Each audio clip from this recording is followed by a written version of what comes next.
IMF अंतर्राष्ट्रीय मुद्रा कोष पूरी समझ। स्थापना क्यों हुई? सेकेंड वर्ल्ड वॉर के बाद दुनिया की अर्थव्यवस्था खराब हो गई थी।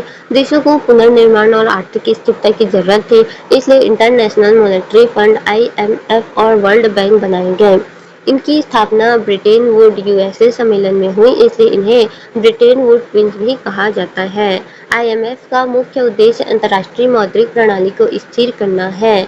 देशों के बीच मुद्रा विनिमय स्थिर रहे, अंतर्राष्ट्रीय भुगतान आसानी हो और आर्थिक संकट आने पर देशों को मदद मिले। आईएमएफ की प्रमुख report global financial stability report GFSR विश्व की वित्तीय स्थिति बताती है। वर्ल्ड इकोनॉमी आउटलुक डब्ल्यूईओ विश्व अर्थव्यवस्था का भविष्य, ग्रोथ, इन्फ्लेशन आदि।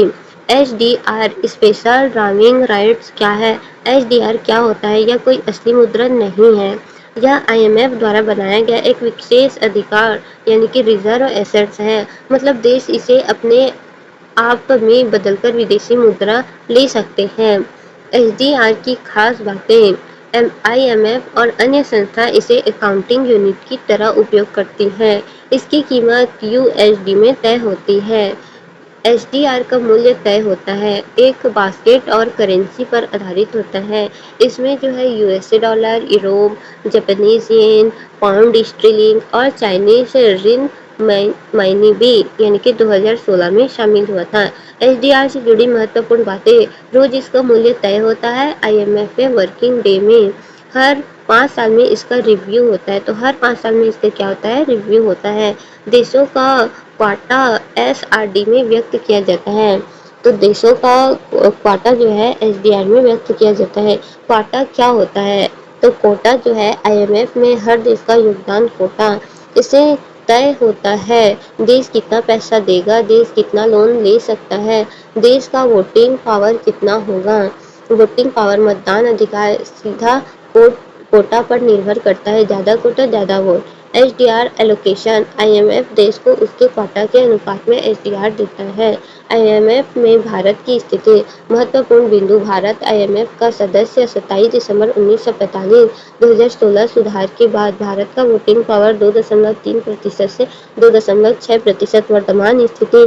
एचडीआर कोटा लगभग 2.75, वोटिंग शेयर लगभग 2.63% है। भारत की विदेशी मुद्रा भंडार में क्या क्या शामिल होता है? गोल्ड स्वर्ण भंडार, foreign currency assets, reserve transposition, IMF, HDR. तो एग्जाम के लिए क्विक रिवीजन।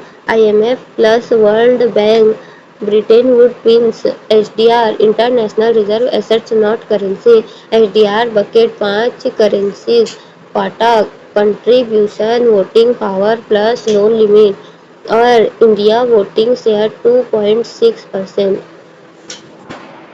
किसे लोन? तो सभी देशों को लोन देता है कौन? आईएमएफ। और वर्ल्ड बैंक जो है मुख्यतः विकासशील देश जो नया नया विकास कर रहे हैं उनको देता है। फोकस तो करेंसी और क्राइसिस में होता है, यानी कि आर्थिक रूप से बहुत ज़्यादा संकट जिसके पास होता है वो आईएमएफ। और ये जो है वर्ल्ड बैंक पोवर्टी यानी कि जो गरीब है उन सब के लिए काम करता है, गरीबी को दूर करने के लिए। वर्ल्ड बैंक ग्रुप के 5 संस्थाएं। IBRD international bank for reconstruction and development. स्थापना कब हुआ था? 1945। काम मध्यम आय और गरीब देशों को लोन देना। तो जो गरीब देश है, मध्यम आय वाले देश है, उनको लोन देना। पैसे कहाँ से आते हैं? अंतर्राष्ट्रीय बाजार एएए रेटिंग से आते हैं। IFC international finance corporation. स्थापना 1956 में। स्थापना कब हुआ था? 1956 में। निजी क्षेत्र प्राइवेट सेक्टर को बढ़ावा देना, कंपनी में निवेश करना। अगर आसान भाषा में बोले तो प्राइवेट कंपनी को सपोर्ट करता है। IDA international development association. स्थापना 1960 में हुआ था। और सबसे गरीब देशों को मदद करना, बहुत कम या जीरो इंटरेस्ट पर लोन देना। रीपेमेंट जो है 30 से 38 साल तक करना। ICSID international central of settlement of investment dispute. तो स्थापना 1966 में हुआ था। और निवेश से जुड़े विवादों का समाधान करना। तो international central for settlement of investment dispute, जैसे कंपनी वर्सेस देश के बीच डिस्प्यूट होता है तो उसको सुलझाना। MIGA multilateral investment guarantee agency multilateral investment guarantee agency स्थापना 1988। निवेशकों को पॉलिटिकल रिस्क इंश्योरेंस देना। तो पॉलिटिकल रिस्क और इंश्योरेंस देना है। युद्ध, सरकार बदलना, नीति बदलना। तो युद्ध होता है, सरकार बदलना होता है, नीति बदलना होता है। युद्ध, सरकार बदलना, नीति बदलना। पॉलिटिकल रिस्क इंश्योरेंस देना, पॉलिटिकल रिस्क इंश्योरेंस देना 1988 में। वर्ल्ड बैंक ग्रुप का ओवरऑल गरीबी कम करना, सस्टेनेबल डेवलपमेंट, रोजगार बनाना, इंफ्रास्ट्रक्चर बनाना। भारत और विश्व बैंक। भारत ब्रिटेन वुड का फंडिंग मेंबर था। सदस्य IFC 1956, IDA 1960, MIGA 1994। Bharat ICSID का सदस्य नहीं है। तो 1944 में ब्रिटेन वुड कॉन्फ्रेंस में वर्ल्ड बैंक, IBRD, 5 संस्था IBRD, IFC, IDA, ICSID, MIGA। तो idea poorest country, IFC private sector, MIGA insurance और ICSID डिस्प्यूट सेटलमेंट। विश्व बैंक समूह, वर्ल्ड बैंक ग्रुप स्थापना कब और कैसे हुई? वर्ष 1944 में ब्रिटेन वुड कॉन्फ्रेंस में स्थापना हुई। साथ ही इंटरनेशनल मॉनेटरी फंड IMF भी बना, इसलिए दोनों को ब्रिटेन वुड विंस कहा जाता है। तो द्वितीय युद्ध जब हुआ था तो उस समय जो है आर्थिक बहुत संकट हुआ था। तो उसी समय 1945 में द्वितीय विश्व युद्ध खत्म हुआ था। तो 1944 में ही ब्रिटेन वुड कॉन्फ्रेंस स्थापना हुई थी। उसमें जो है इंटरनेशनल मॉनेटरिंग फंड IMF भी बना था और वर्ल्ड बैंक भी बना था, इसलिए दोनों को ब्रिटेन वुड्स ट्विंस कहा जाता है। विश्व बैंक क्या है? असल में international bank for reconstruction and development. तो उस समय क्या हुआ था कि बहुत सारा विनाश हो चुका था, बहुत सारे देश जो थे गुलाम थे, तो गुलामी से मुक्त हुए थे कुछ देश, तो उनका जो है रिकंस्ट्रक्शन करना और डेवलपमेंट करना, उनका विकास करना था। तो IBRD को ही आमतौर पर विश्व बैंक कहा जाता है। मुख्यालय कहाँ है? वाशिंगटन DC में है। कहाँ मुख्यालय? वाशिंगटन DC में है। सदस्य 179 देश है। सदस्य 179 देश है। 89 देश है। सदस्य 189 है, 89 देश है। IMF का सदस्य होना जरूरी है। तो जब तक आप IMF का सदस्य नहीं होंगे तब तक आप वर्ल्ड बैंक का भी सदस्य नहीं होंगे। देशों को पुनर्निर्माण और विकास के लिए आर्थिक सहायता देना। तो गरीब विकासशील देशों को लोन, टेक्निकल हेल्प देना, गरीबी कम करना, इंफ्रास्ट्रक्चर, एजुकेशन, हेल्थ सुधारना। IMF और वर्ल्ड बैंक में अंतर। तो उद्देश्य IMF जो है मॉनेटरी स्टेबिलिटी है, यानी कि ये पैसे देता है। वर्ल्ड बैंक जो है डेवलपमेंट के लिए होता है। लोन जो है शॉर्ट टर्म होता है और वर्ल्ड बैंक जो है लॉन्ग टर्म होता है। किससे लोन? उज्ज्वला योजना क्या है? प्रधानमंत्री उज्ज्वला योजना एक सरकारी योजना है जिसका उद्देश्य गरीब परिवारों को LPG गैस कनेक्शन देना है। शुरुआत जो है पहला वाला PMUY फर्स्ट जो था PM यानी कि प्रधानमंत्री उज्ज्वला योजना जो फर्स्ट टाइम आया था वो मई 2016 में शुरू हुआ था। और प्रधानमंत्री उज्ज्वला योजना सेकंड जो आया था 2.0 वो अगस्त 2021 में शुरू हुआ। योजना का लक्ष्य 2020 तक 8 करोड़ LPG कनेक्शन देना है। यह लक्ष्य अगस्त 2019 में ही पूरा हो गया था। तो उसके बाद में और विस्तार किया गया और उज्ज्वला 2.0 लाया गया। योजना का उद्देश्य क्या था? महिलाओं को सशक्त बनाना था, लकड़ी गोबर के धुएं से मुक्त करना था, स्वास्थ्य सुरक्षा, इंडोर एयर पोल्यूशन कम करना है, बच्चों और महिलाओं को सांस की जो बीमारी होती है उससे बचाना है, पर्यावरण संरक्षण, जैव ईंधन, वुड, डूम का उपयोग कम करना है। प्रधानमंत्री उज्ज्वला योजना सेकंड जो हुआ था उज्ज्वला 2.0 की खास बात है प्रवासी जो माइग्रेंट है दूसरी जगह से प्रवास करते हैं, दूसरी जगह से आते हैं, उन लोगों को भी लाभ हो सकता है। सेल्फ डिक्लेरेशन से कनेक्शन हो सकता है। पहली रीफाइल प्लस चूल्हा हॉट प्लेट मुक्त हो सकता है, यानी कि रीफाइल और चूल्हा से मुक्त, हॉट प्लेट से मुक्त हो सकते हैं, मुक्त है। तो इन सब चीज़ों से क्या है? सस्ती है, उससे मुक्त है। योजना की विशेषता क्या है? BPL परिवार को 1600 रुपए की आर्थिक सहायता, महिलाओं के नाम पर LPG कनेक्शन, मुफ्त कनेक्शन प्लस सब्सिडी सपोर्ट। तो मुफ्त कनेक्शन होगा और सब्सिडी सपोर्ट भी होगा और महिलाओं को एलपीजी कनेक्शन दिया जाएगा। बीपीएल परिवार को 1600 रुपए की आर्थिक सहायता दी जाएगी। तो लाभार्थी कौन है? बीपीएल परिवार है। बाद में 2018 से एससी एसटी या पीएमएवाई ग्रामीण लाभार्थियों को और एनटी उड़िया अन्ना योजना भी है और फॉरेस्ट डेवलपर्स भी है, टी गार्डन वर्कर्स है, मोस्ट बैकवर्ड क्लासेस है। लक्ष्य क्या है, फीस क्या है इसका? तो प्रधानमंत्री उज्ज्वला योजना 1.05 करोड़ बढ़ाकर 8 करोड़ महिलाओं तक और पीएमयूवाई प्रधानमंत्री उज्ज्वला योजना 2.0 अतिरिक्त 1 crore 10 million LPG connection.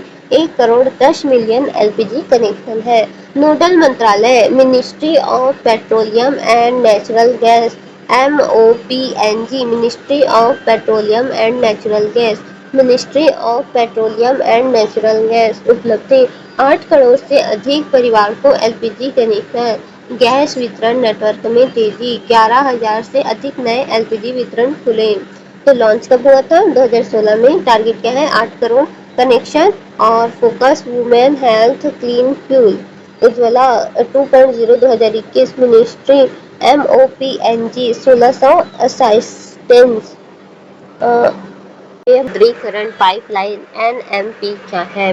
National monetization pipeline एक सरकारी योजना है जिसका उद्देश्य सरकारी संपत्ति एसेट्स से पैसा निकालना यानी कि मोनेटाइजेशन करना है। सरल भाषा में समझे तो सरकार अपनी संपत्ति बेच नहीं रही है बल्कि उसे कुछ समय के लिए निजी कंपनी को ऑपरेट करने देती है, बदले में सरकार को पैसा मिलता है। तो सरकार का ये कहना है कि जिस संपत्ति का अभी यूज नहीं हो रहा है, जिसका सरकार अभी यूज नहीं कर पा रही है, उसे क्या कर दे, वो प्राइवेट कंपनी को दे दे ताकि वो उसे किराए पर दे। मान लीजिए वो किराया दे रहे हैं और सरकार को प्राइवेट कंपनी क्या देगी? पैसा देगी। तो इससे क्या है, उस संपत्ति का यूज भी होता रहेगा और सरकार को उसका पैसा भी मिलता रहेगा। इस प्रकार से कब और कितना? तो अवधि 2022 से 2025। लक्ष्य लगभग 6 लाख करोड़ रुपए जुटाना है। तो लक्ष्य कितना है? 6 लाख करोड़ रुपए जुटाना है। किन एसेट्स का मोनेटाइजेशन होगा? राजमार्ग, रेलवे, गैस पाइपलाइन, बिजली। तो राजमार्ग यानी कि जो हाईवे है, जिस हाईवे का भी यूज नहीं हो रहा है ज्यादा, तो हाईवे का, रेलवे का, गैस पाइपलाइन का, बिजली ट्रांसमिशन लाइन का, यानी तैयार ब्रोवन फाइल्ड इंफ्रास्ट्रक्चर। क्यों जरूरत है? सरकार को तुरंत पैसा मिलता है, नए प्रोजेक्ट में निवेश किया जा सकता है, प्राइवेट सेक्टर इफिशियंसी बढ़ती है। तो नीति किससे जुड़ी है? यह सरकार की strategic design investment disinvestment policy का हिस्सा है। तो यह सरकार का स्ट्रेटेजिक डिसइन्वेस्टमेंट पॉलिसी का हिस्सा है। स्ट्रेटजी डिसइन्वेस्टमेंट का हिस्सा है। स्ट्रेटजी डिसइन्वेस्टमेंट का हिस्सा है। स्ट्रेटजी डिसइन्वेस्टमेंट का हिस्सा है। इन इन्वेस्टर्स क्या होता है? Infrastructure investment trust. Infrastructure investment trust infrastructure investment trust आसान भाषा में तो यह म्यूचुअल फंड जैसा होता है। यह क्या है? म्यूचुअल फंड जैसा होता है, लेकिन यह इंफ्रास्ट्रक्चर प्रोजेक्ट, रोड, पावर आदि में निवेश करता है। तो किसमें? रोड, पावर आदि में क्या करता है? निवेश करता है। कैसे काम करता है? लोग, इन्वेस्टर पैसा लगाते हैं। यह पैसा इंफ्रास्ट्रक्चर एसेट्स में लगता है। यह पैसा किस में लगता है? इंफ्रास्ट्रक्चर एसेट्स में लगता है। इस एसेट्स से टूल फीस से इनकम आती है। तो इसी एसेट्स से टूल और फीस से इनकम आती है। यह इनकम इन्वेस्टर में बांट दी जाती है। खास बातें, IPO के जरिए स्टॉक एक्सचेंज में लिस्टेड। तो क्या है? स्टॉक एक्सचेंज में लिस्टेड है। मिनिमम इन्वेस्टमेंट 10 लाख पुराना नियम है। Regulate bye security and exchange board of India. Investor को रेगुलर इनकम, कैश फ्लो, सरकार को अप फ्रंट पैसा। REITs क्या होते हैं? Real estate investment trust. आसान भाषा में यह भी म्यूचुअल फंड जैसा है, लेकिन रियल स्टेट प्रॉपर्टी में निवेश करता है। तो रियल इस्टेट इन्वेस्टमेंट यह म्यूचुअल फंड जैसा है, लेकिन रियल इस्टेट प्रॉपर्टी में निवेश करता है। कैसे काम करता है? पैसा इकट्ठा किया जाता है, कॉमर्शियल प्रॉपर्टी, मॉल हो गया, ऑफिस में लगाया जाता है, किराए रेंट से इनकम आती है, इनकम इन्वेस्टर से बांटी जाती है, तो इनकम इन्वेस्टर से बांटी जाती है। मिनिमम इन्वेस्टमेंट 50,000 है, रेगुलर रेंटल इनकम मिलता है, तो मिनिमम इन्वेस्टमेंट 50,000 है। निवेश तो इंफ्रास्ट्रक्चर और रियल टाइम इन्वेस्टमेंट आएगा सिर्फ टूल और पे और REIT में रेंट, उदाहरण हाईवे पावर, इसमें मॉल और ऑफिस। तो एग्जाम के लिए NMP assets monetisation not sale, अवधि 2022-25, लक्ष्य 6 लाख करोड़।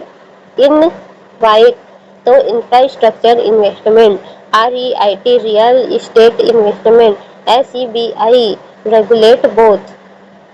नियो बैंक क्या होता है? नियो बैंक आसान भाषा में यह पूरी तरह डिजिटल बैंक होता है, कोई फिजिकल ब्रांच नहीं होता है। तो क्या है? पूरी तरह डिजिटल है, यानी कि मोबाइल ये सब में होता है ना, तो पूरी तरह डिजिटल है। कोई भी बाहरी बैंक नहीं है, जैसे हमारी फिजिकली बैंक होता है, उसका ब्रांच होता है, वैसा कुछ भी नहीं है, ये पूरी तरह डिजिटल है। सब कुछ मोबाइल ऐप और इंटरनेट से होता है। तो सब कुछ क्या है? ऐप से और इंटरनेट से हो रहा है, यानी bank in your mobile. Neo bank की शुरुआत और विकास 2017 के बाद दुनिया में तेजी से बढ़े।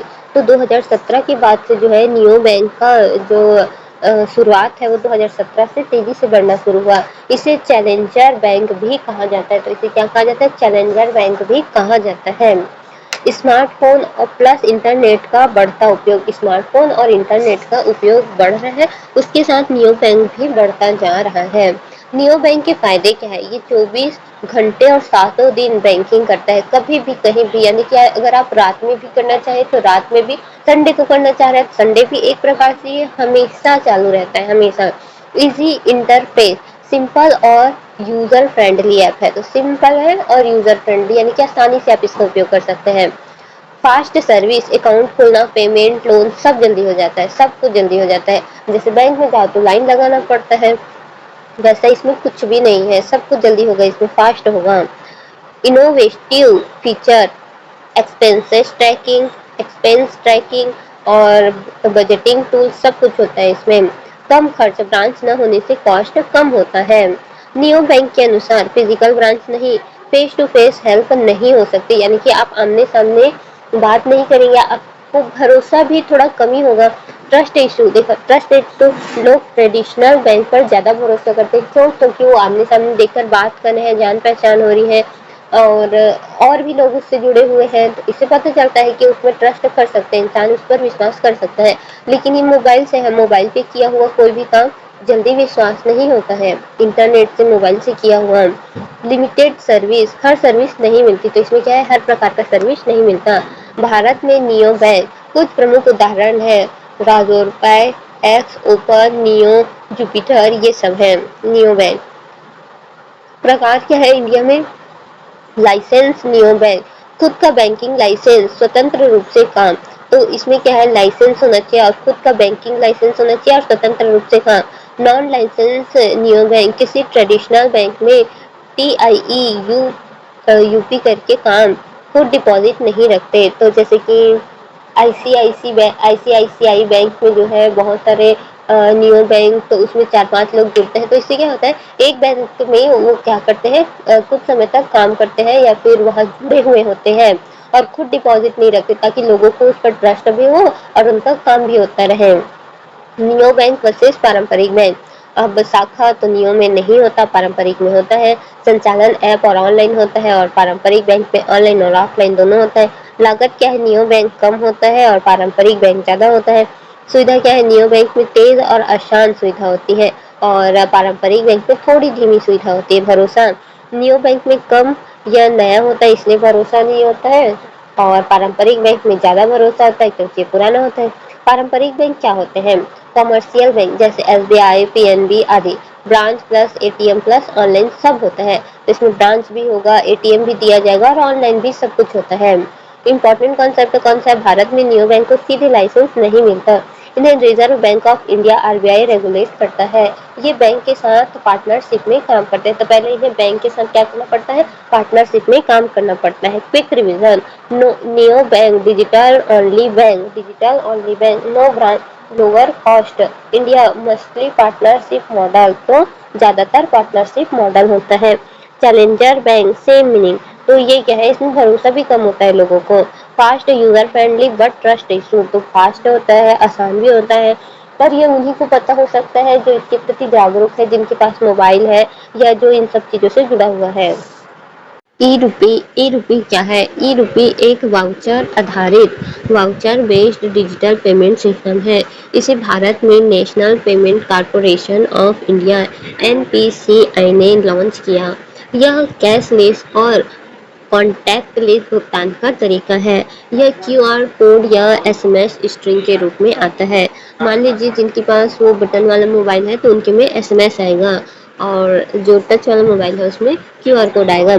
मतलब सरकार संस्था आपको एक डिजिटल कूपन देती है, आप उसे सिर्फ तय काम के लिए ही इस्तेमाल कर सकते हैं। जैसे कि बच्चों की पढ़ाई के लिए ही अगर कोई क्यूआर कोड आ गया और उसके पिता या फिर माता किसी अन्य चीज़ में उसका यूज़ करेंगे, जैसे कि 5,000 का क्यूआर कोड आ गया उसके स्कूल ड्रेस के लिए, लेकिन उसके माता पिता अगर राशन की दुकान पे चले गए और 5,000 का अनाज लेने गए और क्यूआर कोड दिखाया, तो क्यूआर कोड मैच नहीं करेगा, क्योंकि वो जो है स्कूल के बच्चों के लिए जो दुकान होगा उसमें दिया जाएगा वो क्यूआर कोड। तो दो तरफ से ये क्यूआर कोड दिया जाएगा, यानी कि बच्चों के मोबाइल में आएगा, मतलब बच्चों के माता पिता के पेरेंट्स में, और एक ऐसे दुकान में आएगा जो कॉपी पुस्तक देगा या फिर बच्चों के जो सामान दिया जाता है स्कूल के लिए, जो भी सामान दिया जाता है वहाँ दिया जाएगा। तो दोनों तरफ दिया जाएगा, तो दोनों मैच होगा तभी ये जो है ये पैसा जाएगा, नहीं तो ये पैसा रिटर्न हो जाएगा, ये मैच नहीं करेगा किसी अन्य दुकान पे।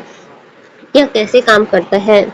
तो सरकार संस्था बेनिफिशियरी लाभार्थी के नाम से वाउचर बनाती है। यह वाउचर मोबाइल नंबर पर भेजा जाता है। लाभार्थी क्यूआर एसएमएस को स्कैन करेगा, दिखाकर सेवा लेता है। सेवा पूरी होने के बाद ही पैसे सीधे प्रोवाइडर को मिलते हैं। बैंक खाता दिखाने की जरूरत नहीं है, कार्ड या यूपीआई ऐसे ऐप की जरूरत नहीं है। तो अब इसमें क्या है, कोई भी ऐप की जरूरत नहीं है, आपको अपने मोबाइल में किसी भी ऐप की जरूरत नहीं है, सिर्फ मोबाइल नंबर दिया जाएगा और मोबाइल नंबर पे ही क्यूआर कोड या एसएमएस आएगा।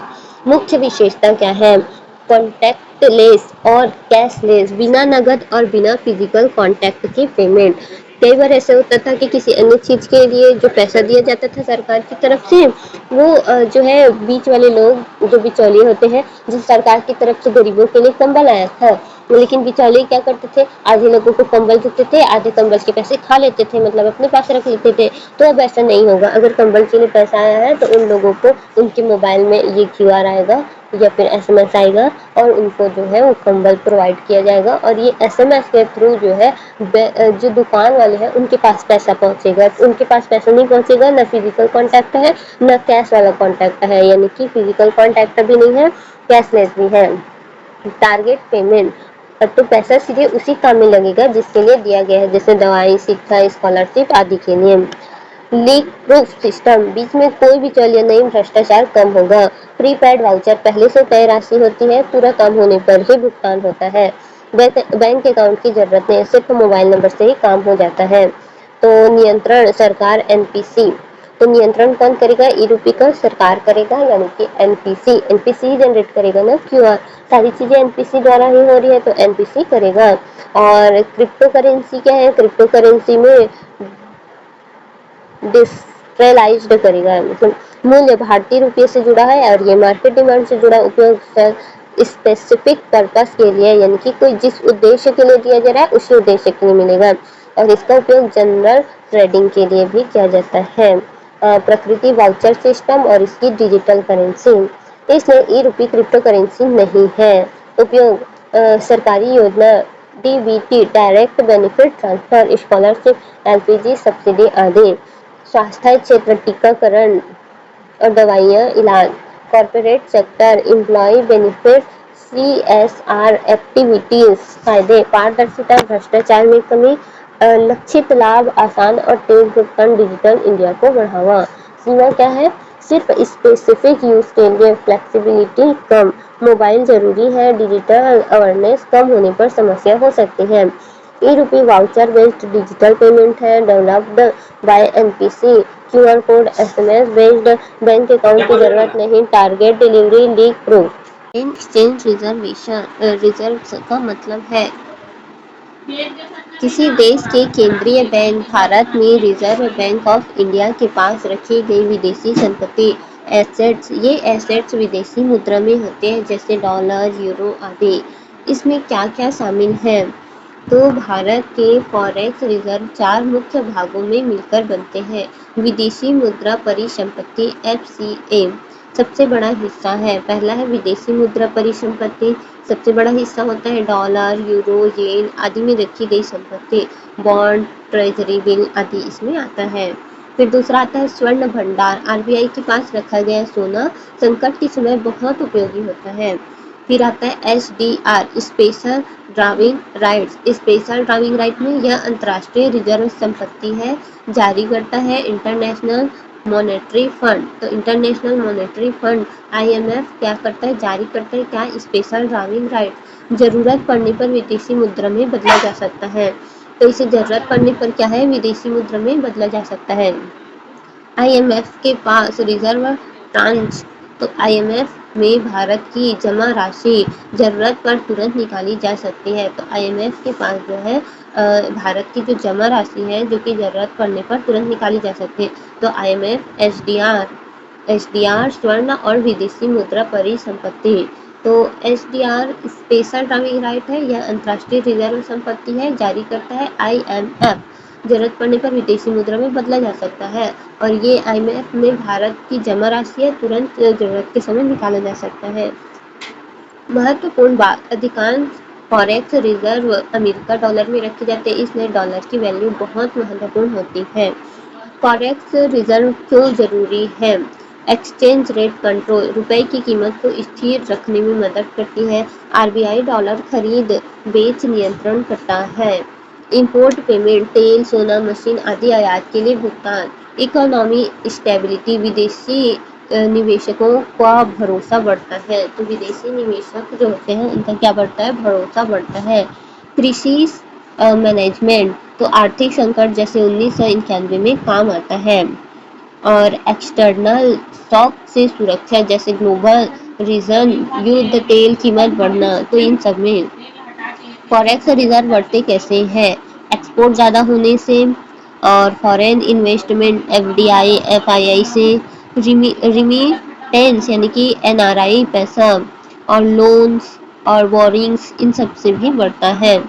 फॉरेक्स रिजर्व घटते कब है? इंपोर्ट ज़्यादा होने पर, रुपए को बचाने के लिए डॉलर बेचने पर, कैपिटल आउटफ्लो यानी कि विदेशी निवेश निकालना। तो एग्जाम्पल 2022 में आरबीआई के अनुसार फॉरेक्स रिजर्व लगभग 634 अरब डॉलर थे। तो 2022 में आरबीआई के अनुसार फॉरेक्स रिजर्व लगभग 634 थे डॉलर थे अरब डॉलर थे। फॉरेक्स रिजर्व आरबीआई के पास विदेशी संपत्ति component FCA plus gold SDR plus IMF tranche use exchange rate stability plus crisis management mostly held in USA USD. सरकारी प्रतिभूति, गवर्नमेंट सिक्योरिटी क्या है? सरकारी प्रतिभूति वह वित्तीय साधन इंस्ट्रूमेंट जिसके जरिए सरकार जनता बैंकों से उधार लेती है। जब आप जी शेयर खरीदते हैं आप सरकार को पैसा उधार लेते हैं, सरकार बदले में आपको ब्याज यानी कि इंटरेस्ट और मूलधन प्रिंसिपल लौटाती है। इसे सबसे सुरक्षित निवेश माना जाता है क्योंकि इसमें सरकार की गारंटी होती है। कौन जारी करता है? भारत में जी शेयर जारी करता है भारतीय रिजर्व बैंक आरबीआई, लेकिन आरबीआई यह काम भारत सरकार की ओर से करता है। खुदरा निवेश, अब आरबीआई ने आम लोगों को भी सीधे निवेश की अनुमति दी है। पहले केवल बैंक संस्थाएं निवेश करते थे, अब आम आदमी भी बिना ब्रोकर के निवेश कर सकता है। सरकारी प्रतिभूति के प्रकार, अल्पकालिक यानी कि शॉर्ट टर्म ट्रेजरी बिल, अवधि 1 साल से कम जैसे कि 91 दिन, 182 दिन और 364 दिन। 91 दिन, 182 दिन और 364 दिन। विशेषता, कोई ब्याज नहीं होता है इसमें और डिस्काउंट पर मिलती है, बाद में पूरा पैसा मिलता है। यानी कि आप 1,000 रुपए की टी बिल 950 में खरीदते हैं, मेच्योरिटी पर फिर 1,000 मिलेगा, बाद में क्या होगा 1,000 मिलेगा। खरीदेंगे 950 में और बाद में 1,000 मिलेगा। दीर्घकालिक long term government bond debt, तो इसमें क्या है, अवधि 1 साल से अधिक होता है और इसमें आपको फिक्स्ड इंटरेस्ट यानी कि कंपाउंड रेट मिलता है हर 6 महीने या सालाना भुगतान। उदाहरण 10 साल का सरकारी बॉन्ड होता है। राज्य सरकार की प्रतिभूति HDL स्टेट डेवलपमेंट लोन राज्य सरकार द्वारा जारी केवल बॉन्ड होते हैं, टी बिल नहीं होता है। इसमें क्या होता है, केवल बॉन्ड होता है, टी बिल नहीं होता, यानी कि ट्रेजरी बिल नहीं होता है। SLR में भूमिका, बैंक को अपनी जमा का एक हिस्सा सुरक्षित रूप में रखना होता है, जिसे SLR यानी कि स्टेचरी लिक्विडिटी रेशियो कहा जाता है। बैंक G-Sec में निवेश करके SLR पूरा करते हैं, इसलिए इनकी डिमांड हमेशा रहती है। विशेषता, सबसे सुरक्षित निवेश है, नो डिफॉल्ट रिस्क और निश्चित या अस्थायी ब्याज दर है, बाजार में खरीदी बेची जा सकती है, RBI द्वारा नीलामी एक्शन के जरिए जारी किया जाता है। उद्देश्य क्या है, सरकार के खर्च को पूरा करना, विकास परियोजनाओं के लिए पैसा जुटाना, अर्थव्यवस्था में तरलता बनाए रखना, मौद्रिक नीति में मदद। मान लो सरकार को सड़क बनानी है, सरकार आपके जैसे लोगों से G-Sec के जरिए पैसा लेती है, यानी कि आपके द्वारा जो है सिक्योरिटी, गवर्नमेंट सिक्योरिटी बॉन्ड लेंगी, पैसा लेती है, बाद में ब्याज सहित पैसा लौटा देती है। तो फायदे और नुकसान, 100% सुरक्षित है, नियमित आय है और जोखिम कम होता है। नुकसान क्या है, ब्याज दर कम होती है, महंगाई से रिटर्न कम हो सकता है। अच्छा, तो यूपीएससी के लिए की पॉइंट क्या है, RBI जारी करता है और शॉर्ट टर्म यानी कि ट्रेजरी बिल है, शॉर्ट टर्म में ट्रेजरी बिल मिलता है और लॉन्ग टर्म में बॉन्ड्स मिलेगा। SLR में शामिल है और रिटेल डायरेक्ट स्कीम आम लोगों के लिए होता है। गिल्ट फंड क्या होता है, गिल्ट फंड ऐसे म्यूचुअल फंड होते हैं जो अपना पैसा मुख्य रूप से सरकारी प्रतिभूतियों, गवर्नमेंट सिक्योरिटी, G-Sec में निवेश करते हैं। ये प्रतिभूतियां भारतीय रिजर्व बैंक RBI द्वारा सरकार की ओर से जारी होती है, इसलिए इसमें क्रेडिट रिस्क डूबने का खतरा लगभग नहीं होता, क्योंकि पैसा सरकार को दिया जाता है। आप सीधे सरकारी बॉन्ड खरीद सकते हैं या म्यूचुअल फंड के जरिए खरीदें, वही गिल्ट फंड है। गिल्ट फंड सरकारी बॉन्ड में निवेश करने वाला म्यूचुअल फंड है। तो गिल्ट फंड क्या है, सरकारी बॉन्ड में निवेश करने वाला म्यूचुअल फंड है। गिल्ट फंड में क्या क्या शामिल है, इसमें निवेश होता है केंद्र सरकार के बॉन्ड, राज्य सरकार के बॉन्ड HDL और ट्रेजरी बिल टी बिल्स, यानी पूरा निवेश सरकारी कर्ज यानी कि गवर्नमेंट डेब्ट में। गिल्ट फंड के प्रकार, लघु अवधि, कम अवधि के सरकारी बॉन्ड, अवधि लगभग 15 से 18 महीने, मतलब 1 साल से अधिक की, जोखिम बहुत कम होता है, ब्याज दर बदलने का असर कम, सेफ और स्टेबल होता है। क्या होता है, सेफ और स्टेबल होता है लघु अवधि। दीर्घ अवधि, लंबे समय की बॉन्ड, अवधि 5 साल से 30 साल तक, तो ब्याज दर बदलने से इनकी कीमत ज़्यादा बदलती है। High return, high interest rate risk, ब्याज दर और गिल्ट फंड का संबंध, यह सबसे इम्पोर्टेंट कॉन्सेप्ट है। जब व्यापार दर कम होती है, बॉन्ड की कीमत बढ़ती है। ब्याज दर जब कम होगा तो बॉन्ड की कीमत बढ़ेगा। गिल्ट फंड का रिटर्न, जब ब्याज दर बढ़ती है, बॉन्ड की कीमत कम होती है, बॉन्ड की जो कीमत है वह कम और गिल्ट फंड का रिटर्न भी कम होता है। अगर बॉन्ड की कीमत अधिक हुई तो गिल्ट फंड का भी रिटर्न अधिक होगा, इसलिए guilt fund interest rate sensitive है। फायदे, 100% सुरक्षित, सरकारी गारंटी, अच्छा रिटर्न यानी कि विशेषकर रेट गिरने पर, डाइवर्सिफिकेशन। नुकसान क्या है, इंटरेस्ट रेट रिस्क सबसे बड़ा, रिटर्न अनस्टेबल हो सकता है, लॉन्ग टर्म फंड ज़्यादा वोलेटिल होता है। गिल्ट फंड वर्सेस अन्य फंड, निवेश, केवल सरकारी बॉन्ड जो कि गिल्ट है, अन्य टेड फंड जो है वो कारपोरेट और सरकारी दोनों हो सकता है, जोखिम बहुत कम होता है, अन्य जो है ज़्यादा होता है, रिटर्न मॉडरेट होता है और अन्य डेट फंड ज़्यादा कम दोनों, सुरक्षा बहुत अधिक और इसमें अन्य डेट फंड कम होता है। की पॉइंट, गिल्ट फंड सरकारी प्रतिभूतियों में निवेश, क्रेडिट रिस्क नहीं, इंटरेस्ट रेट रिस्क होता है। 2 प्रकार, short term and long term, RBI द्वारा जारी G-Sec में निवेश, एक लाइन में गिल्ट फंड वह म्यूचुअल फंड है जो केवल सरकारी प्रतिभूति में निवेश करता है और इसलिए सुरक्षित होता है, लेकिन ब्याज दर के बदलाव से प्रभावित होता है। पीएम कुसुम योजना क्या है? पीएम कुसुम जो है प्रधानमंत्री किसान ऊर्जा सुरक्षा एवं जो है उत्थान महाअभियान है। एक ऐसी योजना है जिसका उद्देश्य किसानों को सौर ऊर्जा यानी कि सोलर एनर्जी के माध्यम से सस्ती बिजली देना, अतिरिक्त आय का स्रोत बनाना और डीजल पंप की निर्भरता कम करना। इसे लागू करता है नवीन और नवीकरणीय ऊर्जा मंत्रालय MNRE। योजना के मुख्य उद्देश्य किसानों को ऊर्जा सुरक्षा देना, तो किसानों को क्या है एनर्जी सिक्योरिटी देना है, किसानों की आय बढ़ाना, किसानों की आय को बढ़ा देना यानी कि आय में वृद्धि करने के लिए इसका यूज़ किया जाएगा।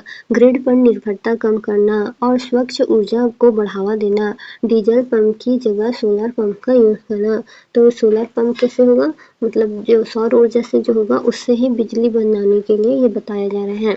आसान उदाहरण, किसान के पास बंजर जमीन है, वहाँ सोलर प्लांट लगा दिया गया, अपनी ज़रूरत की बिजली इस्तेमाल की गई और बची हुई बिजली सरकार को बेच दी गई।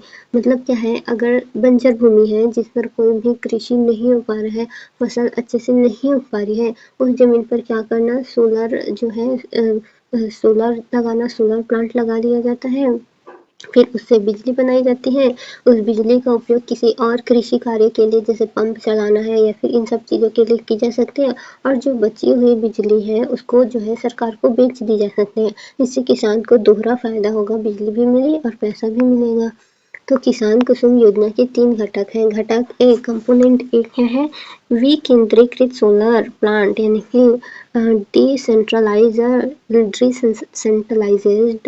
सोलर प्लांट लगाना, यानी कि विकेंद्रीकृत यानी कि केंद्रित नहीं है, फैलाना है, मतलब चारों तरफ इसको फैला दिया गया है, एक पर निर्भरता नहीं होना चाहिए, सभी पर निर्भरता होना चाहिए। विशेषता क्या है, 10,000 MW मेगावाट क्षमता का लक्ष्य, कितना 10,000 का लक्ष्य रखा गया है, 10,000 का लक्ष्य रखा गया है। किसान समूह अपनी जमीन पर प्लांट लगाएंगे और डिस्कॉम को बिजली बेच दी जाएगी, DISCOM को बिजली बेच दी जाएगी। फिर घटक B, off grid solar pump लगाना, ऑफ ग्रिड सोलर पंप लगाना, 20 लाख सोलर पंप, यहाँ बिजली नहीं पहुँचती वहाँ उपयोग, तो जहाँ भी बिजली नहीं पहुँच रही है वहाँ 20 लाख सोलर पंप लगाना। ऑफ ग्रिड सोलर पंप यानी कि जहाँ बिजली है ही नहीं, बिजली का पहुँच ही नहीं है, वहाँ पर ऑफ ग्रिड सोलर पंप लगाया जाएगा, 20 लाख सोलर पंप लगाया जाएगा और वहाँ पर बिजली पहुँच नहीं रही है तो ये बिजली का काम करेगा।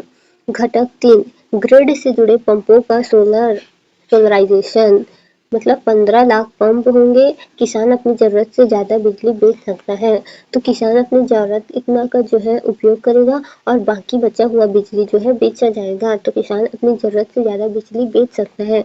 15 लाख पंप लगाया जाएगा, कितना 15 लाख पंप लगाया जाएगा, 15 लाख पंप। ग्रिड से जुड़े पंपों को सोलराइजेशन करना, ग्रिड से जुड़े जो पंप है, ग्रिड से अभी देखो ग्रिड लगाया गया है, अब ग्रिड से जुड़े जो पंप है उसको बताया जा रहे हैं। फंडिंग पैटर्न, तो 60% सरकार केंद्र प्लस राज्य और 30% बैंक लोन, 10% किसान का योगदान, इससे किसान पर बोझ कम होगा। तो बैंक लोन 30% होगा, 60% सरकार देगी और 10% जो है किसान का योगदान होगा। योजना के फायदे, किसान की आय बढ़ेगी, किसान की आय बढ़ेगी और सस्ती और स्वच्छ ऊर्जा, सस्ती और क्या स्वच्छ ऊर्जा, डीजल खर्च कम होगा, क्या होगा डीजल खर्च कम होगा, कार्बन उत्सर्जन कम होगा, कार्बन का भी उत्सर्जन कम होगा, ग्रामीण रोजगार बढ़ेगा। चुनौती, प्रारंभिक लागत अधिक, DSCM की वित्तीय स्थिति कमजोर, तकनीकी रखरखाव की समस्या, किसानों में जागरूकता की कमी है। तो MNRE द्वारा लागू 2019 में शुरू किया गया था, 3 कंपोनेंट है ABC, लक्ष्य 30.8 गीगावाट सौर क्षमता, किसान बिजली बेच सकता है। तो PM कुसुम योजना किसानों को सौर ऊर्जा के माध्यम से ऊर्जा सुरक्षा और अतिरिक्त आय प्रदान करने वाली योजना है।